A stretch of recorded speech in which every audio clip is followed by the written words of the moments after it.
Hello everyone. It's time to start again.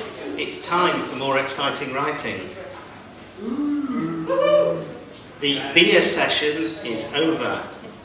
There'll be another beer session later in the evening. So don't worry, you won't be away from beer for long. We have a minor change of plan, which is we're going to have another author from the book before Matt Curry comes on. And the reason for this is that Toby Stone has just recently become a dad. And is now suffering the consequences, which means he has to head home because the baby's kicking off. So there you go. The whole world is there. Ladies and gentlemen, Mr. Toby Stone. So I need to go home a little bit earlier, and thank you very much to Matthew, who swapped his slots for his new poetry book, which looks like it's going to be excellent with me. My baby is kicking off and being very difficult. He does take after his father. At some point I am going to find out who that is. So this is called Serial Killers. It's basically, the idea is the honey monster has been murdered. Tony the Tiger and Loopy the Bee are detectives trying to figure out the whodunit before lots of different serial characters get the chop, like Snap, Crackle and Pop. I'm going to make this slightly interactive, which won't work at all because most of you probably know the answer to whodunit, and ask if you want to shout out at the end who you think or what you think the ending is. Please go ahead. This will not work because most of you have already heard it. Somebody will shout out the answer and ruin it for everybody else. So it's a very bad idea, yet I'm still going to do it. The first scene, Loopy the Bee has been informed that the honey monster has been killed and has been summoned to a murder scene by a small swarm of bees. And we pick it up when he reaches there with Tony the Tiger. Great, said Tony. The tiger smokes Super Kings, sorry that's a bit loud, Super Kings, but they seem to do nothing to satisfy him. Just fucking great. The window before them looked surprised, but not so open-mouthed as the honey monster would have been when he went through it. His body made a hairy blonde exclamation mark on the pavement below. He sent his bees to get me, said Loopy the Bee. He told me to get you too. He loved those bees. On the street, several stories below, people crossed over, ignoring the body. This was no quarter for Good Samaritans or for any other foreigner. In the financial winter of the recession, swastikas right-angled up the brickwork like cracks in the government's budget. Shop fronts stared, glassy-eyed and broken as the vagrants across at the honey monster. Restaurant chains took each other over merely to survive. Pizza Hut was a burnt-out shell. Burger King was dead. Only McDonald's seemed as long-lived as ever. The economy had not so much double-dipped as drowned. But you were already here, Loopy said, and twitched. His buzz sounded as though it had missed a beat. It would have taken more than one person to throw the honey monster out that window. He was big, big. It would have taken two. Loopy had a highly strong imagination. This put him at odds with being a worker bee. He saw himself catching the killer as Superman would. Yeah, it takes two, said Tony, especially to ruin his room like this. Tony's hood eclipsed his eyes. The tiger wore it whenever he wasn't filming. Fame and money had come hard to the tiger, he had once told Loopy. They didn't deserve it, Tony had said. Not now ordinary people could afford nothing but value food. Now the family staple was cereal, and they, Tony and Loopy and the honey monster, had become as important, as representative to their companies, as footballers to their clubs. They were the cereal celebs. Nobody could afford football anymore. The tiger walked to the window, he limped. Stunt doubles played ice hockey or caught frisbees in his adverts. He picked his way across the carpet, where cutouts of glass winked at the walls, which responded by waving in strips of shredded wallpaper. The room was an expensive mess. The bijou wood panelling was deforested, the wall crumbling. One brick hid behind the 50-inch plasma TV. A red lipstick smile had been daubed on the honey monster's family photo. Who do you think did it, Tony? Asked Loopy. The bee said he, but the bees must have meant they. Tony opened his lips, but didn't answer, flicking his Super King out of the window. It flared before the light disappeared as the stub fell. Like Icarus, we do it to ourselves, said Tony. He said this kind of thing a lot these days, and Loopy ignored him.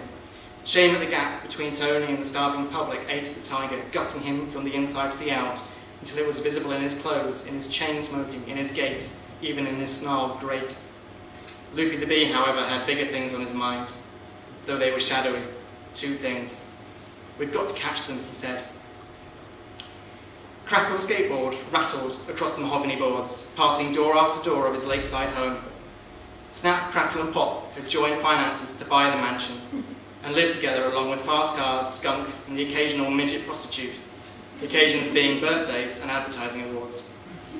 As he rolled over the flooring, Crackle's bones rattled, and not, he hoped, for the last time that night. Later he would hook up with his celebrity friend Coco the Monkey and ride the strip, windows down, playing Big Pimpin' by Jay-Z. He'd pick up some girls and drive with a manicured, pink-nailed hand massaging his lap, and a thick cushion under it so he could see over the wheel. "Gonna get my bones jumped," thought Crackle. "Oh yeah." He rattled toward the stairs, humming Big Pimpin'. The lyrics aren't included for the reason given. Well, by the way, though, this is entirely libelous because of using characters, but... "Wow," said Crackle, interrupting himself. "Oh yeah, wow." He launched his skateboard onto the wooden banister of the main staircase, grinding the curve. "Yeah, own the spot, man." He ran his hand through his blonde curls. "Yeah." The mahogany moaned as though it knew it was coming. If it did, it would have worried about getting the stains out. Crackle did not, and was unprepared for the chainsaw that opened up his belly. It caught on his spine as the skateboard skittered on alone. Crackle attempted to scream, and would have been successful, but for the blood that spurted up his windpipe. He fell sideways. Without the skateboard and dissected across the midriff, he was shorter than he recalled, and found himself staring up at a clown's face. It was smiling, while the face to Crackle's failing sight seemed to have little choice than smile. Its eyes were laughing. "I'm enjoying this," said the clown. Okay, I'll leave it there. All right, any shoutings of the whodunit? Sorry to interrupt the clown.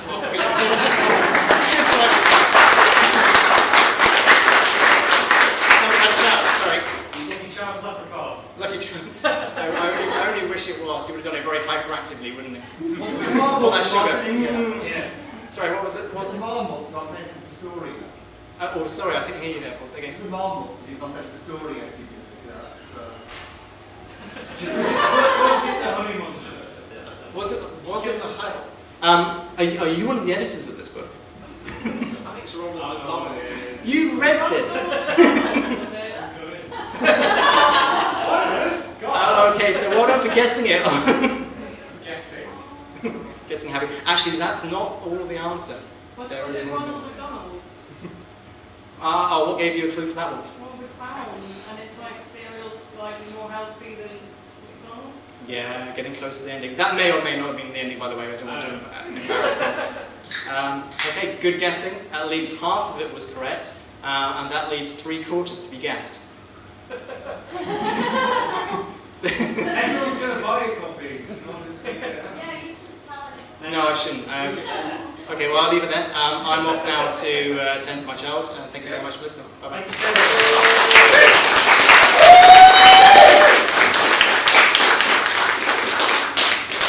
All good, clean family fun. What can I say about our next guest? Or only guest, really, technically speaking. Matt Curry. Matt Curry has been a member of the Monday Night Group for a very long time. When did you first join, Matt?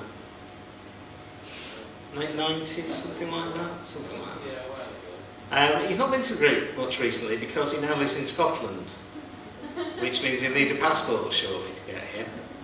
And he runs a bookshop, a physical, actual bookshop selling physical, actual books, which deserves a round of applause. And not only that, but he's actually selling physical, actual books, which gives the lie to the internet. So Matt's come to read some work from his new collection, Virtual Reality, and also some other poetry. So, without further ado, Matt Curry.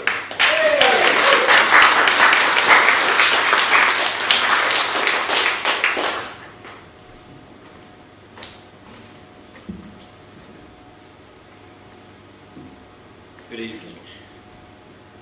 So, what I just intend to do is read a series of poems without much explanation. without any. Osiris and Set. He cuts his brother into 14 pieces. You can hear the saw rasping through the bone. You can see spots of blood in desert sand. He had already killed him once, remember, put him live into a coffer made of cedar and pushed it into the languid river Nile. The wife, sister of the man, had gone off, and after long searching, found where the surf had thrown it up to be incorporated whole into a growing tree. And now she could bear him a child, if you remember, having recovered him with magic hand. But only once his brother has come again to cut and scatter his 14 pieces.